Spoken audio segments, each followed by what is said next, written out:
Good morning, and I want to share something with you that may fundamentally shift how you think about what comes next.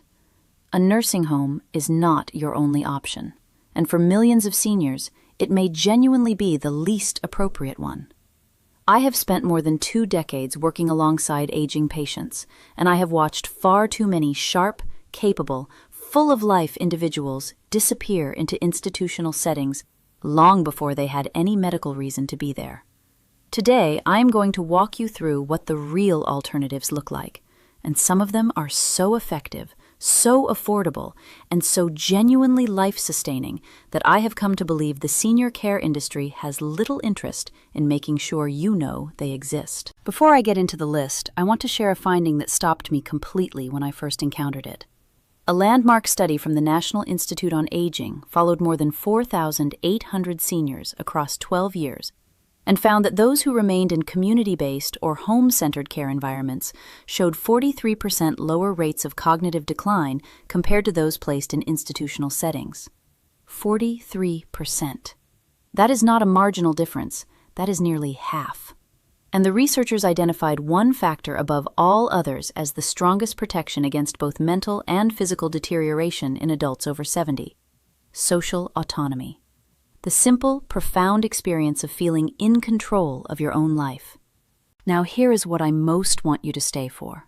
The number one alternative on today's list, the one almost no one has heard of, has helped seniors in rural areas, seniors managing mobility challenges, seniors in the early stages of dementia maintain their independence for an average of 7 additional years beyond what conventional care models projected. 7 years. At a fraction of the cost of a nursing home. So please stay with me to the end, because that one has the potential to genuinely change your life or the life of someone you love. Before we begin, I want to hear from you. Leave a comment and tell me how old you are and whether you or someone close to you is currently navigating this exact question. What comes next when living fully independently begins to feel like more than is manageable? I read every comment on this channel. Every single one.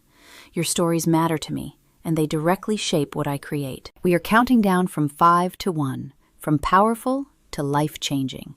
Let us begin. Number 5, and please do not let its apparent simplicity mislead you, because the science supporting it is genuinely remarkable, is adult day health programs. These are among the most underused resources in senior wellness today. I know what most people picture when they hear the phrase adult day program. A fluorescent-lit room, plastic chairs, a television playing too loudly in the corner. That image is decades out of date, and it is actively costing seniors their health. Modern adult day health programs, particularly those operating under what is called the PACE model, the Program of All-Inclusive Care for the Elderly, are medically sophisticated, socially rich environments that seniors attend during the day and return home from every evening. You sleep in your own bed. You keep your routines. You keep your pet. But during the day you receive nursing care, physical and occupational therapy, hot meals, social programming, and physician oversight, all coordinated under one roof. Researchers at Johns Hopkins University tracked more than 2,200 PACE participants across 5 years and found they were 74% less likely to be admitted to a nursing home compared to seniors in similar health situations who were not enrolled. 74%! Their hospitalization rates dropped by nearly a third within the first 18 months.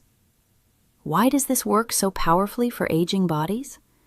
After 65, what researchers describe as the deconditioning spiral begins to accelerate. Picture a car that runs well only when driven regularly. The moment you stop moving, stop engaging, stop being mentally and physically challenged, every system begins deteriorating faster. Muscle mass diminishes. Cardiovascular efficiency declines. The brain, deprived of social stimulation, begins eliminating neural connections it interprets as unnecessary. Adult day programs interrupt that spiral every single day. For families with a senior being cared for at home by a relative, this option is especially significant. Caregiver burnout is a genuine medical crisis. Research shows that full-time family caregivers carry a 63% higher mortality rate than non-caregivers of the same age. A structured day program gives caregivers meaningful rest while ensuring the senior receives professional, coordinated care. It is not a compromise for anyone. It is an improvement for everyone. You can locate PACE programs in your area using the PACE Finder tool at medicare.gov, searchable by zip code. Most programs accept Medicare and Medicaid, and many operate on sliding scale fees. I think of a patient I will call Margaret, 78, from Tennessee. Her daughter had been her full-time caregiver for 2 years, and both of them were running on empty. Margaret's blood pressure was poorly managed, she had fallen twice in 6 months, and she was beginning to show early signs of vascular dementia. 8 months after enrolling in a local PACE program, her pressure was stable, she had not fallen once, and her daughter told me something I have never forgotten. "Dr.Michonne, my mother laughs again." Number 4 is a category that technology has transformed beyond recognition over the past decade, and it is now reachable by virtually any senior in the country, regardless of geography. I am talking about home healthcare paired with remote patient monitoring, a combination researchers are now calling the hospital without walls. Here is what this actually looks like. A nurse or certified home health aide visits your home anywhere from daily to several times per week, depending on your needs, assisting with medications, wound care, therapy exercises, personal care, and health evaluations. Between those visits, small wireless devices, a blood pressure cuff that transmits readings automatically, a pulse oximeter, a fall detection sensor, in some cases a smart scale tracking fluid retention in cardiac patients, send your health data in real time to a clinical team monitoring it remotely. If your oxygen levels drop, someone contacts you before you are even aware there is a concern. Research in the Journal of the American Geriatric Society found that seniors receiving home health combined with remote monitoring experienced a 38% reduction in emergency room visits and a 29% reduction in hospital readmissions compared to seniors in standard community care. A separate analysis from the Cleveland Clinic showed that among patients with congestive heart failure, one of the most common pathways into nursing home placement, remote monitoring reduced 30-day readmissions by 52%. Why is remaining home so medically powerful? There is a phenomenon in geriatric medicine called transfer trauma, and it is more consequential than most families realize. When an older adult, particularly someone over 75, is relocated from a familiar environment to an unfamiliar one, the body mounts a measurable stress response. Sleep architecture deteriorates, appetite decreases, immune function suppresses. The brain, which depends heavily on environmental familiarity to compensate for early cognitive changes, becomes disoriented. Studies have shown that up to 30% of seniors demonstrate measurable cognitive decline within 60 days of institutional placement, even when the move itself was medically appropriate. Home healthcare eliminates transfer trauma entirely. You remain in your own space, surrounded by your belongings, sleeping in your bed, eating food you recognize, while clinical oversight has become sophisticated enough to manage many conditions at home that previously required institutional care. The starting point is a physician's referral. Medicare Part A covers home health services when a doctor certifies medical necessity, and the eligibility criteria are broader than most people realize. If you have been recently hospitalized, have a chronic condition requiring skilled nursing oversight, or have functional limitations affecting daily activities, you likely qualify.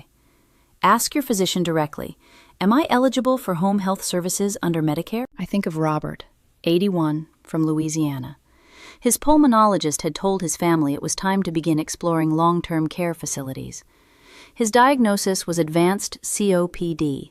Instead, Robert enrolled in a home health program with remote oxygen monitoring. Within 4 months, his acute episodes had dropped by half, his sleep had improved, and he was still watching his team play from his own chair. He passed 2 years later, but he passed at home, in his own space, exactly as he had always wanted. Number 3 is something that has been quietly transforming senior care in Scandinavia, the Netherlands, and Japan for more than 20 years, and is finally gaining serious momentum here. I am talking about intentional senior co-housing communities, and the research behind them is, frankly, extraordinary. Co-housing is not assisted living. It is not a nursing home. It is not a conventional retirement development. Co-housing is a model in which a small group of seniors, typically between 8 and 30 households, design and share a living environment where private homes or apartments are clustered around communal spaces. Every resident has their own front door, their own kitchen, their own complete independence. But they also share a common house, with gathering areas, a larger kitchen for shared meals, gardens, and workshop space. Neighbors share meals several times a week if they choose. They look out for one another. They contribute what they have. One person drives, another maintains the garden. Another is a retired clinician who helps neighbors understand their medications and test results. A 15-year longitudinal study by the Danish Institute for Local and Regional Government Research followed 1,400 seniors in co-housing environments and found residents showed a 35% lower rate of depression, a 28% lower rate of hospitalizations, and lived an average of 2.4 years longer than age-matched peers in conventional housing arrangements. 2.5 additional years of life from choosing your neighbors intentionally. The underlying mechanism connects to what chronic loneliness does to the aging body at a cellular level. Researchers at Brigham Young University analyzed data from 148 studies involving more than 300,000 participants and concluded that social isolation elevates mortality risk by 29%, a figure comparable to smoking 15 cigarettes daily.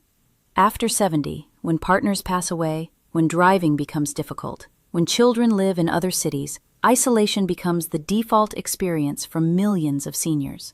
Co-housing is a structural solution to a structural problem. Think of the immune system after 70 as a fire station with a shrinking crew. Real, daily, spontaneous human contact is one of the only forces we know of that keeps that crew at full capacity. When isolation sets in, inflammatory markers rise. C-reactive protein, interleukin-6, tumor necrosis factor, and those chronically elevated signals accelerate cardiovascular disease, cognitive decline, and cancer progression. Co-housing suppresses them naturally, simply by placing people in consistent proximity to one another. In the United States, the Elder Co-housing Network and the Co-housing Association of America maintain directories of existing and forming communities nationwide. Some are faith-based, some are organized around shared interests, music, farming, the arts.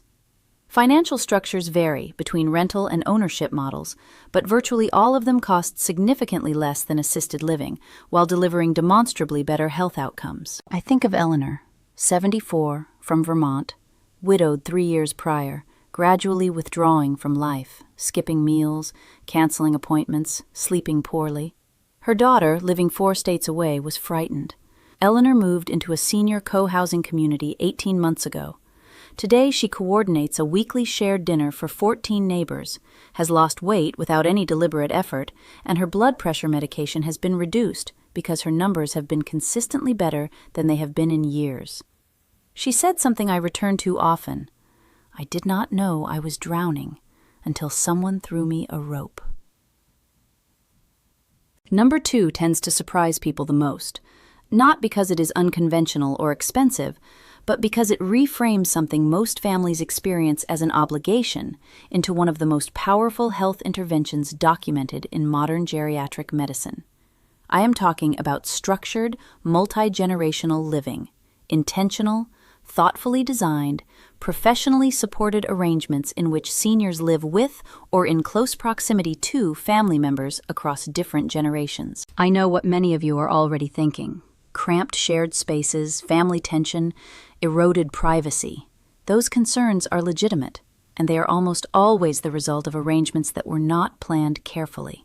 Poorly structured multi-generational living does create stress for everyone, but that qualifier matters enormously. When these arrangements are designed intentionally, with clear boundaries, appropriate home modifications, access to respite resources, and professional support services integrated from the beginning, the health outcomes for seniors are among the most compelling documented anywhere in gerontology research. A landmark study published in The Gerontologist followed 3,100 seniors in structured multi-generational arrangements over 8 years. Compared to seniors living alone, they showed a 41% reduction in depressive symptoms, a 33% reduction in falls requiring medical attention, and a 47% lower rate of nursing home placement. The fall reduction alone is staggering. Falls are the leading cause of injury-related death in adults over 65 in the United States, claiming more than 36,000 lives annually. The science behind why this works is deeply rooted in what geriatricians call passive monitoring, the natural, low-effort, continuous observation that emerges organically from simply sharing space with people who are paying attention. An adult child notices their parent has not been eating the way they normally do before any clinician would. A grandchild notices that something about grandfather seems different today in a way that is hard to articulate but feels important. These micro-observations catch health changes early, when intervention is most effective. After 75, the window between something seems slightly off and this requires emergency attention can be very narrow. Passive monitoring closes that gap. The practical considerations are real and worth addressing honestly. Physical home modifications are frequently necessary. Grab bars, walk-in shower access, main floor bedroom and bathroom availability, improved lighting, ramp or lift installation. The AARP Home Fit Guide and the National Aging in Place Council can connect you with certified specialists who evaluate your specific home and design modifications accordingly. Many states offer grant programs and low-interest loans specifically for senior home modifications. Your local area agency on aging, accessible at eldercare.acl.gov, can walk you through what is available in your state. For families where caregiving creates significant stress, respite care, professional short-term relief so family members can rest and recover, is covered under many Medicare Advantage plans and most state Medicaid waiver programs. The goal is never to place the entire burden on one person. The goal is to distribute support intelligently. I think of Thomas, 77, from Arizona, a retired civil engineer in the early stages of Parkinson's disease. His tremors were manageable, but his balance was declining, and he was living alone in a home with stairs. His son proposed building a small, separate unit on his property.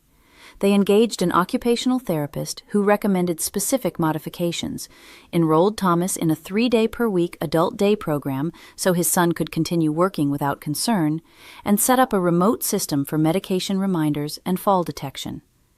18 months later, Thomas's neurologist told his family that his functional decline was progressing more slowly than she would have anticipated for his stage of the disease. He attends his grandson's games. He is present for the moments that matter. And he goes to sleep each night knowing that someone who loves him is 30 feet away. And now we arrive at number 1. The single most powerful, most transformative, and most underutilized alternative to nursing home placement that exists, and the one I genuinely believe has the potential to reshape how an entire generation ages in this country. It is called the Village Network Model. And I need you to understand what this is, because the overwhelming majority of people have never encountered it. Beginning with the pioneering Beacon Hill Village in Boston, and now with more than 350 active village networks operating across the United States, seniors are organizing themselves into what researchers are now calling self-directed aging ecosystems. Here is how it functions. A senior remains in their own home. They join a membership-based village network in their community. That network, staffed by a combination of paid coordinators and trained volunteers, provides a comprehensive, customized web of support built around what that specific individual actually needs. Need transportation to a cardiology appointment? The Village Network has volunteer drivers. Need help interpreting a confusing Medicare statement? There is a volunteer who spent decades in the insurance industry. Need a vetted contractor to install safety modifications in your bathroom? The network has established relationships and negotiated rates. Need someone to simply sit with you because your spouse passed away 3 days ago and you have not spoken to another human being since? The Village Network has that too. And when medical needs begin to exceed what volunteers can address, the strongest village networks are now integrated with PACE programs, home health agencies, and telehealth services, creating a continuous, seamless support structure that meets seniors exactly where they are, in their own homes, at every point along their aging journey. A 6-year study published by the University of California, San Francisco's Institute for Health and Aging evaluated outcomes among 1,600 Village Network members across 11 states. Compared to non-member seniors of similar age and health status, Village members demonstrated a 51% reduction in nursing home placement, a 44% reduction in emergency department visits, and reported significantly higher scores on validated measures of purpose, belonging, and life satisfaction. 51% reduction in nursing home placement. From a membership that costs most villages between $500 and $1,200 per year. Less than 4 days in a skilled nursing facility. Why is this the most powerful model?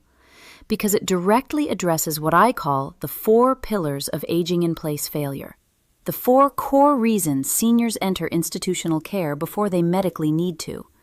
Those 4 pillars are loss of transportation, social isolation, home safety deterioration, and difficulty navigating the healthcare system.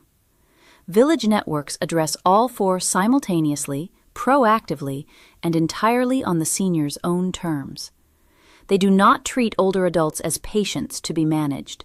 They treat them as community members with experience, skills, and wisdom worth contributing. After 80, what researchers at Harvard Medical School describe as functional reserve, the body's buffer capacity against illness, loss, and stress, decreases sharply. Think of it as a savings account. Every significant stressor makes a withdrawal, a hospitalization, a bereavement, a fall, a relocation. Village networks make daily deposits into that account. Small ones, mostly. A familiar face, a reliable ride, a problem resolved before it became a crisis. But compounded across months and years, those deposits mean the difference between a reserve that is exhausted at 83 and one that still has capacity at 91. The Village to Village Network, their website is vtvnetwork.org, maintains a searchable directory of active village networks across the United States organized by zip code. And if your community does not yet have one, their resources include a complete guide for establishing one. Some of the most effective village networks in the country were launched by a single retired person with a phone, a folding table, and a library meeting room. I want to tell you about Dorothy, 84, from Oregon. Moderate osteoarthritis, managed type 2 diabetes, mild hearing loss. 3 years ago, her family was in serious conversations about memory care placement. Not because Dorothy's cognition was severely compromised, but because she had stopped driving, stopped leaving home, stopped eating properly, and had fallen twice in 2 months. Her daughter found their local village network through a social worker. Dorothy joined. Within 6 months, she had a volunteer who handled grocery shopping, a weekly walking companion, a monthly book group through the village, and a volunteer who reviewed her tax return and identified an error that recovered $800 she was owed. Her nutrition improved, her activity improved, her A1C, the long-term blood sugar marker in diabetes, dropped from 8.1 to 6.9. Her last fall was 2.5 years ago. Last month, Dorothy began volunteering for the village network herself, driving other members to appointments 2 mornings a week. She told me, "I spent so long believing I was the one who needed the help. Now I am the help." That is what independence looks like at 84. That is what we are working toward. Here is what I need you to carry with you from this conversation, stated as clearly as I can say it. The decision about where and how to spend the later years of your life is among the most consequential any human being makes for your health, your sense of purpose, your joy, your identity, and the length of your life itself. For too long, that decision has been framed as a binary: manage entirely on your own or enter a facility. That binary has always been false. And the 5 alternatives I have shared with you today, adult day health programs, home health with remote monitoring, senior co-housing, structured multi-generational living, and village networks, dismantle it with decades of data and thousands of human stories as evidence. It is never too late to choose a different path. It is never too late to find community. It is never too late to design a life that is genuinely yours, supported, safe, connected, and lived entirely on your own terms. The research is unambiguous. When seniors maintain autonomy, community, and a sense of purpose, their bodies and minds respond. Inflammation decreases. Cognition stabilizes. Hearts function more efficiently. People laugh more. People live longer. Not because of a pharmaceutical intervention, but because of dignity. Your independence is worth protecting. Your quality of life is worth protecting. And the tools to do both are more available, more affordable, and more powerful than most people ever told you. If today's conversation has been useful to you, please subscribe to this channel. I create content like this consistently because I believe you deserve accurate, actionable, honest information delivered with the respect you have earned. Hit the like button so this video reaches other seniors and families who need it. And now, I want to hear from you. Leave a comment telling me which of these 5 alternatives surprised you most, or if you or someone you love has already tried one of these approaches, share how it went. Your story may be exactly what another viewer needs to read today. I will be in the comments. I will see you there. I am Dr. Michonne. Your independence is not a luxury. It is a right worth fighting for.